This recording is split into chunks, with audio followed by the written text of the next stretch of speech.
Welcome to Hard Beautiful Journey, where we embrace vulnerability as our superpower and let courage light our path. I'm Tiff Carson, here to share heartfelt stories of healing, grief, and resilience. Each week, I'll talk with guests from experts to everyday heroes about their journeys through adversity. Together, we'll uncover the beauty that emerges from life's challenges and how each experience can spark profound growth. Join us on this courageous journey of connection and transformation. Hello, everybody. Welcome to Hard Beautiful Journey. I'm your host, Tiff Carson, and I'm so excited that you're joining me today for this live podcast recording. Today's episode focuses on the power of using your voice, and we'll explore how speaking your truth can lead to healing and deeper connection, and how sharing your story can create real change. Whether you're finding the courage to be vulnerable or using your voice to inspire others, this episode is all about embracing that power. And today's guest is someone doing this in a big way, and I can't wait for you to hear more about her. My guest today is Jess Tetu, and overcoming adversity at a very young age. Jess began her adult life on her own at the age of 15 years old, and through dedication, determination, and hard work, she has become a national award-winning philanthropist and entrepreneur.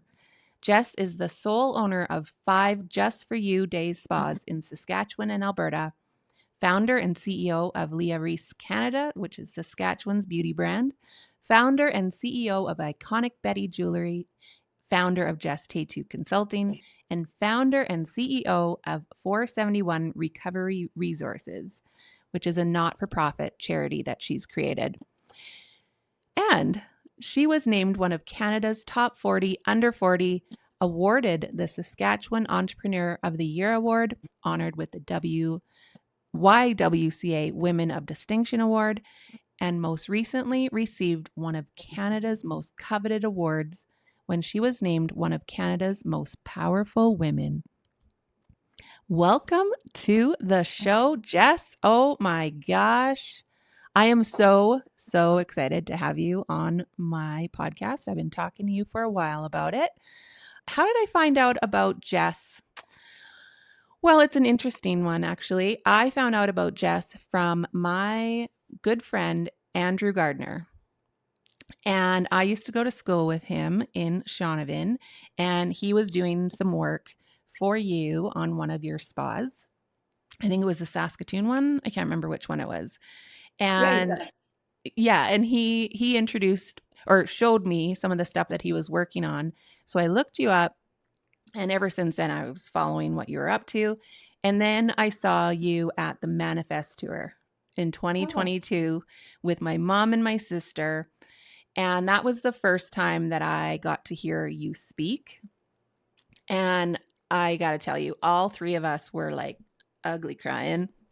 And it was just so impactful because of how we can really relate to your story and the things that you've experienced with your family. And so, yeah, but other than that, you also have tons of other initiatives that you work on that are so inspiring. And that is why I wanted you on the show today. So thank you so much for being here today.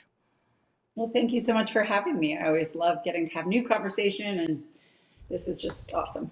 Yeah, I'm so excited. So your journey of overcoming adversity, it did start at a young age for you, at 15 years old or even younger maybe. So how did you find that courage to start using your voice to heal yourself and also others and inspire them?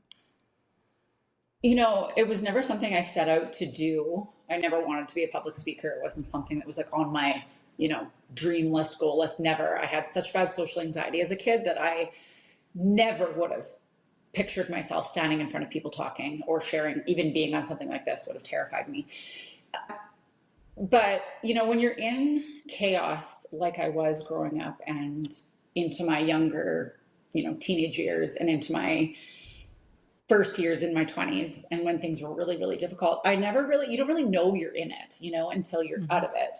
And so I was asked to speak. How this all kind of started is I was asked to speak at my best friend's high school. She was a teacher, and I had found success with my business, and I was doing all these things and winning awards and, living my best life. And she reached out and asked if I could come speak to her students from like grade 8 to grade 12. And she just said, they're struggling with all the same things that you went through growing up, having grown up with you. I watched it happen firsthand. I really think it could be inspiring to talk to these students and show them that there is like a way out and that there's another side. There's future, there's options, there's opportunity.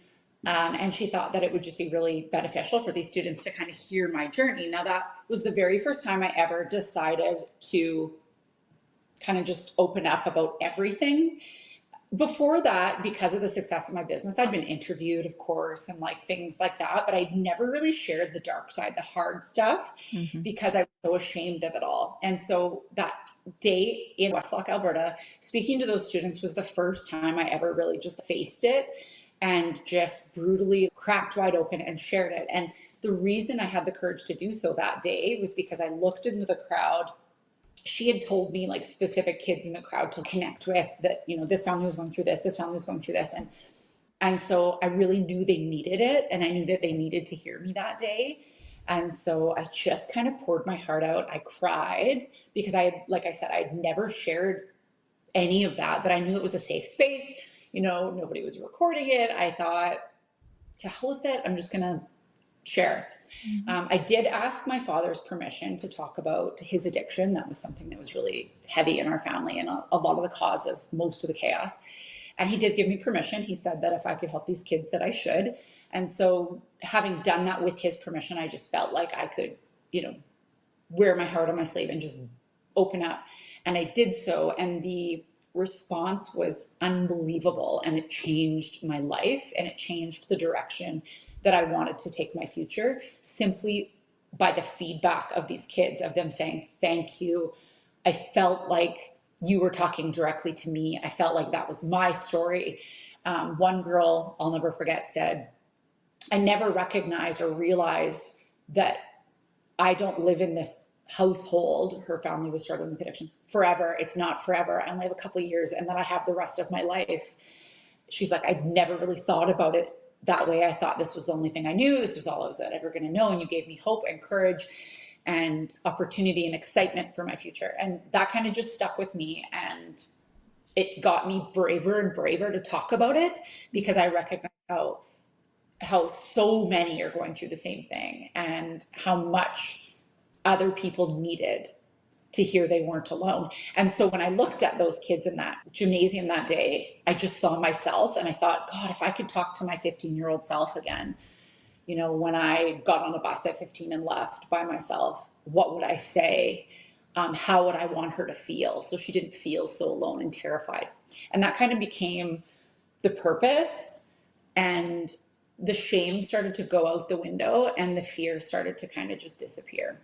And that's really kind of how it started. And then from there, it just kind of took off and became this whole part of my career that I never really imagined could happen. Yeah. Okay, this is wild that you brought up that story.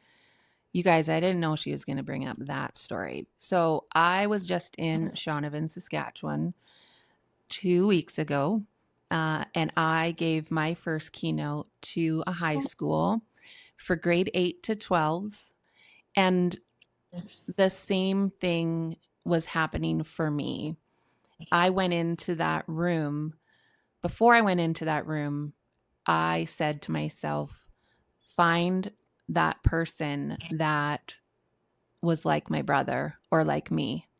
Find that one or those two and talk to them and reach them. And so I don't know if these ones were struggling, but my eyes just landed on them. My energy went to them. And I know that even though they might not have said it, I know that I reached some people that day. And it was such an honor to actually use my voice to help them in that moment. Is that how you felt as well? you know, I didn't know what to expect, but I could see the tears. I could see the heads going down. No, and I could just start to figure it out. Like I could see myself in them, and I was like, that family must have addictions, and like Mm-hmm. that kid struggling. I could see it. And now when I look in the crowd, I've done it so much, hundreds and hundreds of times now between schools and public events with adults. I can see the pain in the people in the room because it's in every room, Mm-hmm.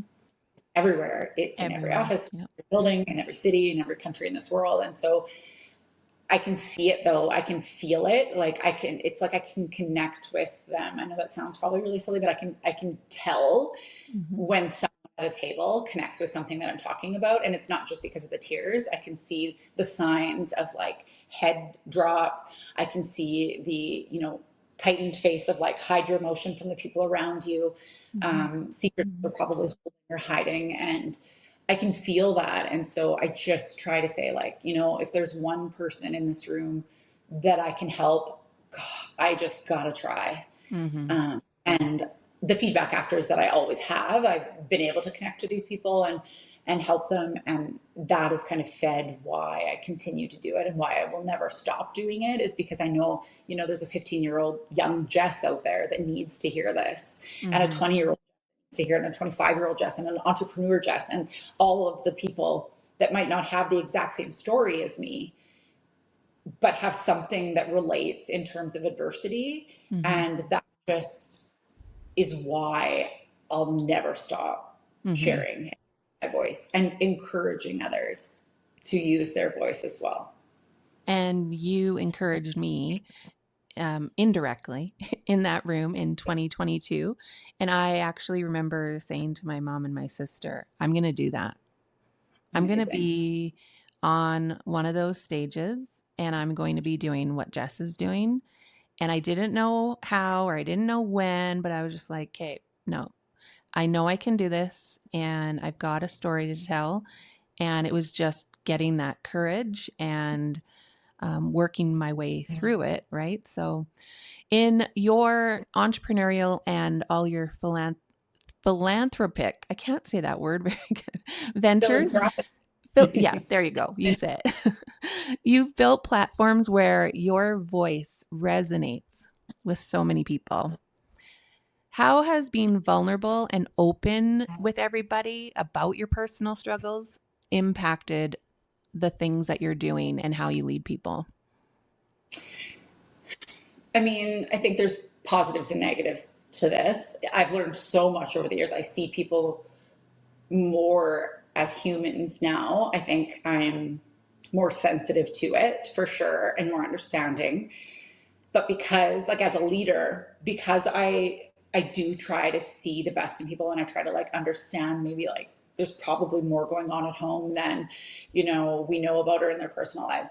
It's also burned me a lot of times because I've been oversensitive to it, Mm-hmm. and I've had some people really take advantage of that. But I've also like really learned to try to not just be an employer or a leader that's about necessarily like our goals and our end game, but more about like day to day and like, are you okay? Mm-hmm. And I've had so many conversations with people over the years that no one would know is going, things that are going on that no one else would ever know, but I can just see that hurt. And so it definitely has opened my eyes to be more human and more understanding and to encourage others to be kind, and you never know what's going on in someone's life. That's kind of really been my main takeaway from it, I would say. But because you become so sensitive, it also, like I said, can kind of burn you too, because there Mm-hmm. are unfortunately people that will like take advantage of that. And I've had that happen in my life, and I speak very openly about that. And so I think there's lessons to be learned in all things. I'm still learning. I'm still learning. I'm Mm-hmm. 42 years old, and I'm sure in 5 years and in 10 years, my opinion of life and the lessons I've learned will be completely different than they are right now. Mm-hmm. I've had that experience as well in my role at the company that I'm at as a manager and wanting to give people the benefit of the doubt. Like everybody is going through something and has experiences, and it's having that balance of compassion with Yeah. still being able to lead effectively. That is kind of where you're always doing a dance. I find a dance every day. And So, it's hard to become jaded by it. I had a team member I absolutely adored. I took on trips and I like adored them. They were with me for a very long time. And it turned out they stole over $20,000 almost from me. And when that happened and we got the police involved and everything, you know, I was so blindsided and so heartbroken and so personally offended by it that it didn't even matter really about, it wasn't about the money, it was that I like trusted, and it became very hard to trust again and not become jaded as a leader, because I do have another, you know, 199 people that are amazing and incredible. um, but it makes you put policies in place and get a little tougher and harder, I guess, or stricter on things because you have to be. But it definitely was hard not to become a little bit jaded and a little bit like put your guard up and kind of close yourself off a little bit, if that makes sense. mm-hmm, That was really hard for me. And I mean, there's been multiple situations like that. And that's just the way that business is, unfortunately, and leadership sometimes. But the good outweighs the bad. The good are so amazing. And I have to remember that and to stay grateful and gracious. But it's hard sometimes mm-hmm. to balance that and to not let it get to you and eat at you and become jaded and you know, take you off your track. You know, I could have just thrown in the towel and been like, I can't do this. This isn't for me. I never thought someone could hurt me that way or do that kind of a thing to some, you know, to somebody that was giving so much to them. And Yeah.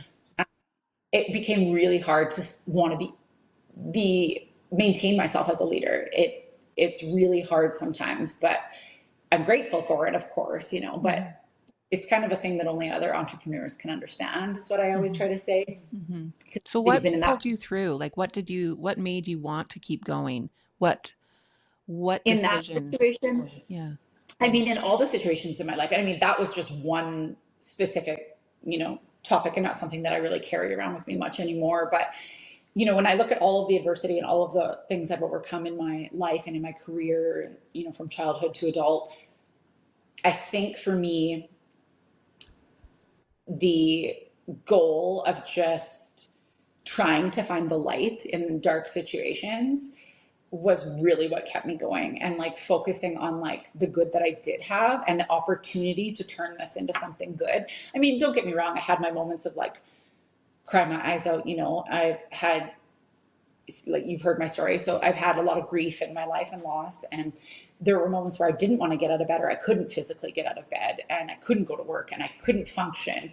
Mm-hmm. And I had to make a decision to change the way that I was looking at life, and that really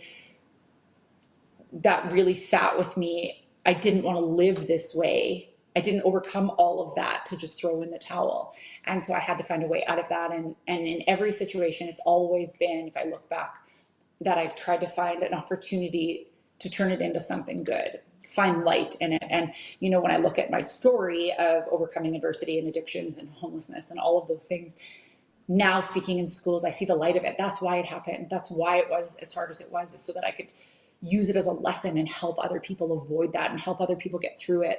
Um, Being in a domestic abuse situation as a young adult and single mom, same thing. I mean, I saw an opportunity to help other women that were in that same situation, and prevention and support after and all of those things. So finding the light and turning it into something positive and kind of reevaluating the way I was looking at life and living life was really an Mm-hmm. important piece to me. But you don't really notice you're doing it until you kind of look back on it. But Mm-hmm. that's always kind of been my key to it. And in that situation, it was frustrating, and I, you know, wanted to be like, business isn't for me. Like, if somebody that I love like that, you know, that I trusted so much could hurt me like that, and then why should I keep going? And I had to like step back and look at the amazing, incredible, wonderful people that were going to the end of the earth for me and for our clients, and we're doing such a beautiful, amazing job. I had to kind of stop and go like, don't punish them because of that person's mistake. Recognize and be grateful that out of 150 or 200 people, you had one bad seed. And that was just really a mind shift. And I had to like really own it and recognize how I was acting and shift it and change it, make a Mm-hmm. conscious to live differently. Mm-hmm. Yeah, absolutely it does. it would be hard, but absolutely worth it. And I think those are, again, like lessons, right, that we learn Yeah. for going forward. So I went through all of your numerous awards and recognitions, and my Lord, you have a lot, and that is so well deserved. And I'm just wondering how your willingness to share your personal story contributed to that success, and what advice would you give to others who may feel hesitant about sharing their story? I know I've heard that from many, that they're like, nobody cares about my story. Like, who wants to hear about my story, right? And I think that me and you are proof that people want to hear our stories. I have been speaking now since 2014, so 10 years. I still say that to myself every single time before I go on stage. I'm You like, it's do? just that little bit of imposter syndrome. Yeah. Just for a second. Yeah. It crosses my mind and I think, like, why would anyone want to hear this? Why does anyone care? It's just my life. It's just. Um, and then I get the feedback and the same response. And of course, I recognize why I do it, but I still even feel that way. So I completely understand why others wouldn't. But I say this often: I'm not successful despite my struggles. I am successful directly because of them. I am successful because of the chaos and storms that I've walked through. It has taught me to have thick skin. It has taught me to be resilient and dedicated and devoted and grateful and all of the things that you need to be a successful entrepreneur. It taught me. It taught me that fear is something that you can control, I guess, in some ways. For me, fear in business is not maybe what it is to other people, because for me, what fear was that little girl at a women's shelter when I was a kid, or being 15 years old, homeless, losing our home and not knowing what I was going to do and how I was going to feed myself, and getting on a bus. That was fear. Being in a really abusive relationship, not knowing if I would survive, knowing if the police would make it there in time, or if I would survive as a single mom. That was fear. So for me, fear changed when I could look at it optimistically in a different kind of view. It wasn't scary for me if business didn't work, because that, in comparison, was so minuscule if it failed, Mm-hmm. compared to like what I thought was scary in life, right? Mm-hmm. And so I guess that's like what trauma, frankly, does to you in terms of fear. But I just felt like I had nothing to lose, and that I saw this opportunity to change my life and do something amazing with it, and not be scared of it. And if it didn't work out, whatever, at least I'm not going back to a women's shelter. And that kind of led me, for a long time. But all the awards that I've won, and I'm so grateful for all of them. And I think they're such an honor. And I still, am shocked and surprised sometimes that I've received the things that I have and the recognition that I have. I think it's just incredible. And I'm just so blessed and so grateful for it. But it never compares to the feeling of accomplishment that I have done for myself and for my family and for my children. And to be in a loving, incredible family with my husband and my kids, and to be loved the way that I am. Those are like the successes to me, Mm-hmm. and being able to help other people. And that to me is just the most rewarding thing in the world. And now, as a mentor, so I mentor entrepreneurs, I take them under my wing and kind of walk them through the hardships of entrepreneurship. Now, watching them receive the same awards that I had won, I am way happier, Yeah. like bawling my eyes out in the crowd, The ugly so cry. excited for them to receive the same award that I did. I'm happier for them to win it than I was for myself, because Mm-hmm. it's just so different. The reward is so different. So as much as I'm like grateful for all the awards, and don't get me wrong, they catapulted my career for sure. It just doesn't compare to the success that I found from overcoming that adversity and helping other people do the same. And so I think that's really the reason for my success, is all of the hardship, if that. Mm-hmm. Mm-hmm. Mm-hmm. I think the thing that I'm taking from what you shared is that fear, and overcoming that fear is where you're going to find you can start to use your voice more. And I think we're so much stronger. And not, I think, I know we are so much stronger than we want to believe. We are so much stronger than the things that we're doing. And until you kind of push yourself and test the limits and try, you really haven't even touched what you're capable of. And I always try to remind young people, you've no idea what you're capable of because you haven't tried yet. And if it doesn't work, you're still in the same position that you were before. So just, even if you need to baby step it, just try, just trust your like pull and that intuition. If you feel like you can do something different or something better, or you feel like you want to, you can. And so it's just really deciding to like step out of your comfort zone a little bit and prove to yourself that you're braver than you think you are. Absolutely. That is how this podcast began. Was I was really struggling at that time, but I knew that I needed to do something with the Yeah. pain that I was experiencing and feeling. And it was either write a book or start a podcast. And so I decided to write my story out, and I would share it in 4 episodes. And if nobody listened, cool, I'm done.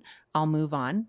And well, you're episode 92. So I think that it created something in me to keep going and keep sharing and to find that purpose in that pain that I was going through. And it's just led to so many other things that it's true. It's just taking that one little step and pushing past that fear. And we are both proof of things that can happen. And I often say, like, what's the worst that can happen? I mean, make an educated decision. Don't go like, I'm just gonna risk, $100,000 on red. Like, make an educated decision. Yeah. When I say take risks and be brave, but it looks different to everybody. But finding just a little bit of courage to try something, to try anything. Worst case scenario, you're going to learn something about yourself. That's the worst case scenario. I always thought I wanted to be a lawyer. I went into that direction, went into that kind of field, and learned very quickly, like by putting myself out there, that was not for me. That was just not the industry for me. And sometimes you just have to try and fail. And I have failed so many times. And yes, I have this beautiful case of trophies and awards that I've won, but God, I have quadruple that in the amount of failures I've had. And I think that those are some of my best rewards that I've ever received, are those fall on my face failure moments that taught me something really, really important. I have failed so much. And because I keep trying and keep doing things, that's why I have the wins that I've had. You have to try and fail and try and fail and try and fail before you'll ever find, that thing. what it is that you're looking for. You've touched on this a couple of times, but so with everything that you've been through in your personal and professional life, if you could go back to that 15-year-old girl, that version of you, what would you say is the importance of speaking your truth and the power that comes with that? I mean, the first thing I would say to her is like, you don't need to be so angry at life. It gets better. Because I was an angry, angry, angry young girl. Because I was just angry at life. But I don't think at 15 I was ready to share, nor was I in a position to even recognize that there was anything inspirational about it, because in that moment or at that time of my life, it was utter chaos. So there was nothing inspirational. It was complete survival at that point. So I think all I would really say to myself then is like, you're going to be okay. Just keep going. You're going to be okay. Just push right through it. There is light at the end of the tunnel. But to an older me, maybe at 25, 24, I would say like someday, that journey and that hell that you felt in all those situations is going to be your most prized possession. It is going to make you strong and confident and brave and inspirational. and really good at your job, and it can become something beautiful, even though it sucked really bad. And like, I don't wish it upon anyone. I don't think it's good when someone's going through something like that, but Mm-hmm. it can be, there can be light at the end of the tunnel. And that's always kind of my reminder. I remember meeting this girl not long ago, actually, it was maybe like 8 months ago, at an event. She was a young girl. She was just attending. She was a high school student. And she said, that was the first night. She's written me lots of messages since, but she said like that was the first night she really realized that there might be opportunity, there might be hope for her. She said she was, ready to end her life. She had attempted multiple times, and for the first time in many years, she felt seen. She felt like she wasn't alone. And she's like, all of these ideas were like racy. I couldn't sleep. All these ideas of what I could do with my future and how I wanted to maybe be an entrepreneur like you. And maybe I could open my own salon, because she always wanted to go into hair. And all of these things had kind of rushed her brain for the first time. She just simply needed someone to say, it's gonna get better. That's all she needed. That's really all she needed, is someone to say, like, I get it. I've been there. You're not alone. And there is light at the end of the tunnel. And sometimes you just need to know that, because when you're in the muck, Mm-hmm. it's really hard. When you're in the dark moments, it's really hard to know if there's ever going to be light again. Mm-hmm. And so having someone kind of point that out and say, like, I promise you, at 17 years old, you haven't seen anything about how beautiful life can be yet. Mm-hmm. Well, like I said, I know that you inspired me in that moment at the Manifest tour, and I know there were so many women, even just at my table. You could just see the inspiration and the motivation to keep going, even if it wasn't in an entrepreneurial way, even if it was Totally. just in life, right? And that is what power using your voice can do, and sharing your story, and it's so inspiring. And that's really all I could ever ask for, is that someone hears it. And I'm sure there's a lot of people, I look out sometimes and I'm like, you can see people on their phone and they're just like not interested. And I'm like, I'm grateful that that person doesn't need it in this moment. They don't need that guidance or somebody to walk with them. But to the one that does, like, that is why I'll forever do it, because you get told one time, and I've been told it hundreds of times, like, you changed my life tonight, or you saved my life, or Mm-hmm. you kept me from making a terrible decision, or it inspired me to keep trying, or leave an abusive relationship, or whatever it is. And that's all I'll ever need to hear or see or feel, to know that what I'm doing is right. And when you're in the public eye a little bit, the way that I am in this, standing on stage with thousands of people listening, you get a lot of judgment, and you get a lot of people talking about you, and you get a lot of, that's just part of the deal. And so it's important. The reason I'm bringing this up is because I feel it's really important. But the judgment that comes is a lot of the reason why people won't share. It is why I didn't share for a long time. I thought that if I shared the trauma, people would not support my business. I thought they'd be like, oh, well, that's like a trailer trash life she's lived. I don't want to support that business. And in turn, it was the opposite. And so I think shame and the judgment of others is what keeps people quiet and keeps them from sharing and helping and talking.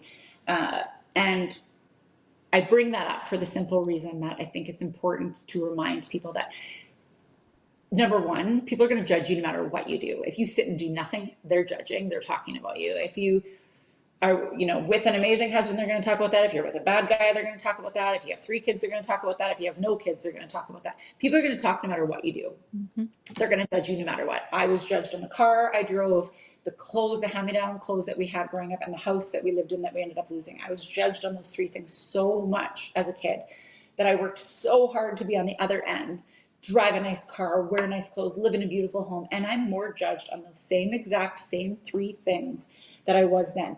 You can't win when you're trying to please other people. Mm-hmm. You are going to be judged no matter what you do. So you have to do what's best for you. That's number one. Number two, People don't care as much as we think they do. They talk about it for 4 seconds and they move on to something else. Yeah. No one is staying awake at night because you upset or mad or disappointed because you shared and helped someone. No one cares that much. You kind of just have to let it go. And I promise, by sharing and doing so without the goal of hurting anyone, because that's important. I don't ever want to hurt anyone. I didn't want to hurt my dad. I didn't want to hurt my brother, or my ex-husband. The purpose of sharing is to help other people, not to hurt anyone. And as long as you're doing it with that goal in mind. And so I talk about judgment because I think it's just a really, really important conversation. Because Well, you're going to get judged no matter what. so I promise you, we didn't coordinate, or I didn't ask Jess to share that. And I know that you said that for me. So thank you, because that is one of the biggest fears that I have with everything that I'm doing, is that judgment, and I need It's to going to just happen no release matter what. it. Mm-hmm. You have to. And I promise you, that first person, when you are standing on stage and they say to you, Tiff, you have changed my life.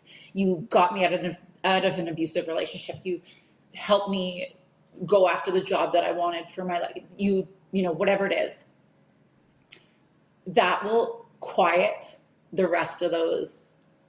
I just don't care. They can say whatever they want about me. What matters to me is that girl in the room who needed me heard my voice. And when you start to hear that, the rest of it kind of just fades away, you know? Mm-hmm. I had a girl at the Manifest Tour, and I'll mention this only because you brought up the Manifest Tour, that messaged me. I had went back to my chair for the other speakers, and she messaged me and said, I'm sitting at a table with my best friends with a broken arm. My husband broke my arm last night, and I'm too scared to tell my friends. I told them I fell. I said, meet me in the hallway. We're going to tell your friends together. And I went and I held her hand and we told her friends so that she could have the support. And now I stay in touch with her. She's doing great. She did leave the abusive relationship, you know, and I'll think of that often. I think all the travel and everything that came from that tour, and all the you know, oh, she thinks she's great, she's a speaker now, you know, all the judgment. I don't care. I got a girl out of a position that she might not have ever got out of, and she might have died. I don't care. Goosebumps. Oh my God. And that's why we do what we do. That's why we do it. That one person, They even if need it's you. one person out of 1,000 I or think 2,000. I needed that. I needed someone to help me. And I think, God, I've done well, you know, despite it all, but how much further would I have got if I would have known that I wasn't alone, and if I would have had that support, if I would have had another woman to say to me, like, I've been there, I get it, it sucks, but you can get through this. And I think for me, that really rerouted the direction of my life. And when you think about the fear of the judgment, just remember that. I will. Because I'll remember that. you won't remember the gossipy words that a girl said about you. You're going to remember the life that you've changed. I will remember that now. So thank you. Thank you for sharing that. So yeah, I could talk to you for hours. I know this. But I end every episode of Hard Beautiful Journey remembering the gratitude and coming back to being grateful. So what are you grateful for today, Jess? I mean, this is an easy one for me. My husband is incredible and so supportive. And I mean, I'm not easy to love, I think, sometimes, because I'm all over the place and I have big dreams and I want to chase them all. You know, I'm so grateful for him, for his patience and his constant devotion to me and to my career and to our family. My kids, who are just the best kids ever. You know, my oldest son, it was just him and I for a long time. And so he has just grown into be such an amazing, wonderful person. And my kids just have such good hearts. I'm grateful for my amazing directors and team members that are on this journey with me, that make my life and my dreams possible, because they help us get there. You know, I'm one woman. I can't run 5 locations. I can't be there every day. And so these amazing people that kind of take the business on as their own, I'm so grateful for them. I'm grateful for everybody that supports me, that orders our product, that buys my jewelry, that, you know, buys our body products and our skincare, or chooses my spa when I know there's a million options for them to choose from.